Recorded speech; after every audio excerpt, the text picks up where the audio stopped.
Consumer आहे हा खूप वेल इन्फॉर्म्ड आहे, करेक्ट. हा खूप कॉन्फिडंट आहे. एखादा उद्योग उभारताना एकतर गॅप ओळखता आला पाहिजे, पण त्याचं ब्रँडिंग कसं केलं पाहिजे आणि तुम्ही या क्षेत्राकडे कसं वळलात? ज्या पद्धतीने आता होतं म्हणजे डेटा कंपायलेशन होतं, त्या डेटावरती काम केलं जातं, आर्टिफिशियल इंटेलिजन्सचा वापर केला जातो आणि आज निर्णय घ्यायला थोडं सोपं झालं आहे. परंतु आधीच्या काळात माझ्या मते सरांना आणि मॅडमला ते सांगता येईल की it was not that easy. आज फिंगर टिप्समध्ये आपण जर पाहिलं तर वी गेट डेटा एक्झॅक्टली आपला कन्झ्युमर कसा आहे. आजचा जो कन्झ्युमर आहे हा खूप वेल इन्फॉर्म्ड आहे, करेक्ट. हा खूप कॉन्फिडंट आहे. आधीच्या जमान्यात जर एखादं घर घ्यायला कोणी जायचं तर त्याला तेवढी माहिती नसायची.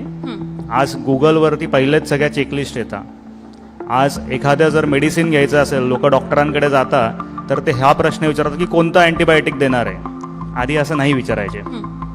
सो आजचा कन्झ्युमर हा वेल इन्फॉर्म्ड आहे आणि व्हेरी कॉन्फिडंट आहे.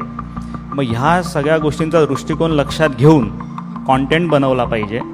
आपल्या लोकांना काय हवं आहे ते पाहिलं पाहिजे आणि त्यानंतर त्याच्याशी निगडीत ॲडव्हर्टाईज केली पाहिजे, जेणे ब्रँड क्रिएट होईल.